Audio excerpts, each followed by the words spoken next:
Bonjour, bonjour et soyez vainqueurs aujourd'hui. Le peuple de Dieu, c'est l'homme de Dieu, Raïs Upendo Erika, ton ami, ton frère en Jésus-Christ. Bien-aimé dans le Seigneur, la distance n'est pas une barrière. Maintenant, rejoins-moi dans la prière. Père, nous te remercions. Saint-Esprit, nous te remercions. Merci pour la souffle de la vie, Seigneur. Que ton nom soit glorifié au nom puissant de Jésus-Christ de Nazareth. Alléluia. Réconfort dans l'affliction. Bien-aimés dans le Seigneur, si vous avez le temps, lisez sur le livre de Genèse 37, verset 37, chapitre 24.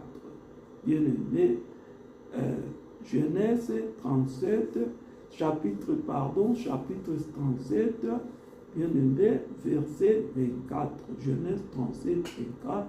Si vous avez votre temps, lisez-les, c'est pour votre bien. Vous allez bénéficier beaucoup de choses dans le nom de Jésus. C'est pour la vie de Joseph. Dieu Tout-Puissant tire souvent le bien du mal et promet son dessein, même au travers du péché des hommes. Bien-aimés dans les Seigneurs. Regardez le cas de Joseph et ses frères. Ses frères l'avaient vendu comme esclave, ce qui était un péché de leur part.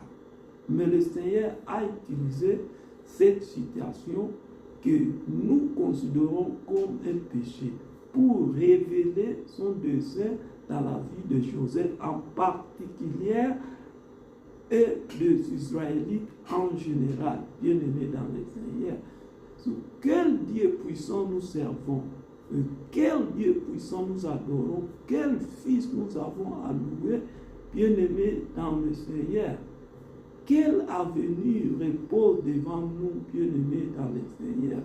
L'intention des frères de Joseph était de la famille à mort dans le citerne, tandis que le dessein de Dieu était de l'utiliser comme un instrument pour fournir de la nourriture à son peuple dans les périodes de grandes famines. Bien-aimés dans le Seigneur, Dieu a supplanté le dessein maléfique de ses frères. Le fait que le Seigneur Tout-Puissant était avec Joseph, ceci l'a réconforté dans l'affliction, parce que le Seigneur était avec lui. Cela l'a réconforté dans l'affliction. Ce fut cette prise de conscience qui l'a réconforté, tandis qu'il était dans la cisterne. Cette prise de conscience, si Dieu est avec moi, Joseph avait dit, si Dieu est avec moi, bien-aimé, ce n'est pas l'endroit auquel j'appartiens. Ce fut cette prise de conscience et qu'il réconfortait, tandis qu'il était esclave dans la maison de Potiphar.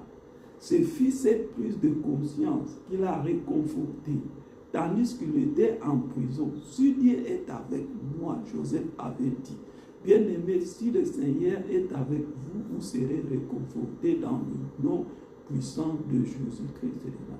Quelle que soit la situation dans laquelle vous vous trouvez, êtes-vous en prison, êtes-vous malade, êtes-vous dans les difficultés, êtes-vous pauvre, bien-aimé dans le Seigneur, si le Seigneur est avec vous, il vous réconfortera comme il a réconforté Joseph. Bien-aimé, la distance n'est pas une barrière. Soyez en accord avec moi maintenant. Recevez votre guérison dans le nom de Jésus-Christ de Nazareth. Recevez votre bénédiction dans le nom de Jésus-Christ. Bien-aimés, êtes-vous à Kinshasa, êtes-vous à Lubumbashi, au Bas-Congo, partout que là vous êtes, la distance n'est pas une barrière. Recevez votre guérison, touchez l'écran, soyez guéris dans le nom de Jésus-Christ.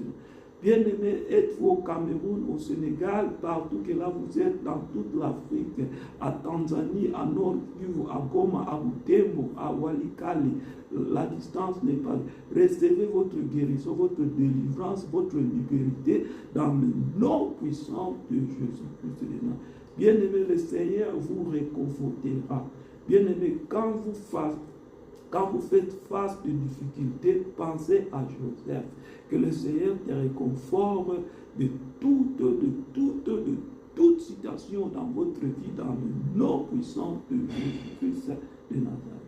Bien-aimés, soyez en accord avec moi. La défaite et le chèque maintenant sont des choses du passé. Sont des choses du passé, bien-aimé, parce que le Seigneur t'a déjà réconforté, bien-aimé. Vous êtes, dites, je veux que tu confesses. Dites, je suis né de nouveau. Confessez votre liberté. Confessez maintenant cette matin. Dites, merci Seigneur, je suis guéri. Dites, merci Seigneur, je suis libéré. Dans le nom de Jésus-Christ. Bien-aimé, la parole que vous êtes prêts à prononcer n'est pas votre parole. Le Seigneur a mis la parole dans votre bouche. Et quand le Seigneur a mis la parole dans votre bouche, bien aimé dans le Seigneur, la parole devient pure dans votre bouche. Je déclare la pureté. Je déclare que votre bouche devient pure, que votre cœur, parole devient pure dans le nom de Jésus-Christ de Nazareth. Bien-aimés, soyez en accord avec l'homme de Dieu, Raïs Oupeno Erika. La distance n'est pas une barrière. Soyez en accord avec moi. Recevez votre guérison dans le nom de Jésus-Christ. Bien-aimés, nous allons continuer après. Soyez en attitude de prière. Bonjour et soyez vainqueurs.